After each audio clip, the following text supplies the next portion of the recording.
ভিডিওটিতে ক্লিক করার জন্য আমাদেরকে জানাই অসংখ্য অসংখ্য ধন্যবাদ। আপনারা দেখছেন আপনাদের প্রিয় ইউটিউব চ্যানেল এমপ্লয়ার সাপোর্টার। ইতিমধ্যে রাজ্য সরকারি কর্মচারীদের যে 4% ডিএ বৃদ্ধি হয়েছিল, তার সাথে কিন্তু আরও ডিএ বৃদ্ধি হতে চলেছে।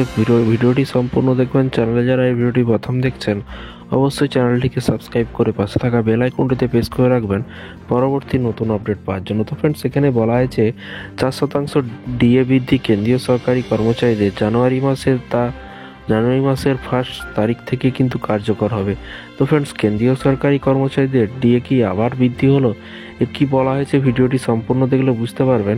এখানে বলা হয়েছে সুখবর কেন্দ্রীয় সরকারি কর্মচারীদের জন্য, কর্মচারীদের সুবিধার্থে ফের মহার্ঘ ভাতা পরিকল্পনা নিল কেন্দ্রীয় সরকার। 2024 সালে জানুয়ারি মাসে 1 তারিখ থেকে মহার্ঘ ভাতা বৃদ্ধি পেতে চলেছে 4%। জানুয়ারি মাস থেকে পরবর্তী 6 মাস অর্থাৎ জুন মাস পর্যন্ত কিন্তু ডিএর ক্ষেত্রে এই বৃদ্ধি কার্যকর হতে চলেছে। এবং এখানে বলা হয়েছে, দেখতেই পাচ্ছেন, মহার্ঘ ভাতা বৃদ্ধির ঘোষণায় চলতি বছরের মার্চ মাসে করবে কেন্দ্রীয় সরকার। যদিও মার্চ মাসে এই সংক্রান্ত ঘোষণাটি হওয়ার সম্ভাবনা থাকলেও বকেয়া ডিএর গণনা করা হবে 2024 সালে প্রথম মাস থেকে।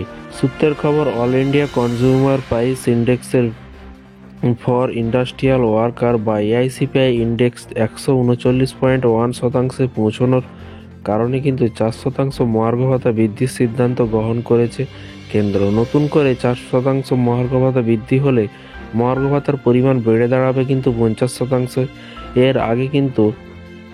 এর আগে শেষবার কেন্দ্রীয় সরকারের পক্ষ থেকে প্রযোজ্য ছিল ডিএর পরিমাণ বৃদ্ধি করা হয়েছিল 2023 সালে অক্টোবর মাসে। সেই সময় কিন্তু 4% মহার্ঘ ভাতা বৃদ্ধি করা হয়েছিল। এবং এখানে আরও বলা হয়েছে, দেখতেই পাচ্ছেন, 4% ডিএ বৃদ্ধি কেন্দ্রীয়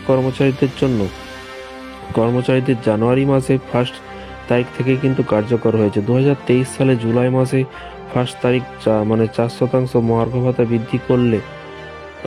বৃদ্ধির কারণে কিন্তু মোট 46% ভাতা বৃদ্ধি পেয়েছিল, বা এবার হতে চলেছে 50%। এই ভাতা বৃদ্ধির কারণে উপকৃত হবেন প্রায় কয়েক লক্ষ কেন্দ্রীয় সরকারি কর্মচারী এবং পেনশনভোগীরা। এবং উল্লেখ্য, কিছুদিন আগে কলকাতা খ্রিস্টমাস উৎসব সূচনার অনুষ্ঠানে রাজ্যের মুখ্যমন্ত্রী মমতা বন্দ্যোপাধ্যায় যে রাজ্য সরকারি কর্মচারীদের 4% ডিএ বাড়ানো হয়েছে, ষষ্ঠ বেতন কমিশনের আওতায় সেই ডিএ বাড়ছে, যা ইতিমধ্যেই কার্যকর হয়েছে। 4% ডিএ বৃদ্ধি কেন্দ্রীয় সরকারি কর্মচারীদের জানুয়ারি মাসে 1 তারিখ থেকে কিন্তু কার্যকর হবে। এবং এখানে বলা হয়েছে, রাজ্যের 4% মহার্ঘ ভাতা বৃদ্ধির কারণে কেন্দ্র ও রাজ্যের ডিএর ফারাক কমে হয়েছিল 36%, কিন্তু এবার ফের কেন্দ্র 4% ডিএ বৃদ্ধি করার কারণে ব্যবধান বেড়ে দাঁড়ালো 40%। এখন দেখা, আসন্ন লোকসভা নির্বাচনের আগে কিন্তু মুখ্যমন্ত্রী মমতা বন্দ্যোপাধ্যায় আরও কয়েক শতাংশ মহার্ঘ ভাতা বৃদ্ধি করে রাজ্য সরকারি কর্মচারীদের জন্য মন জয় করতে পারেন কিনা।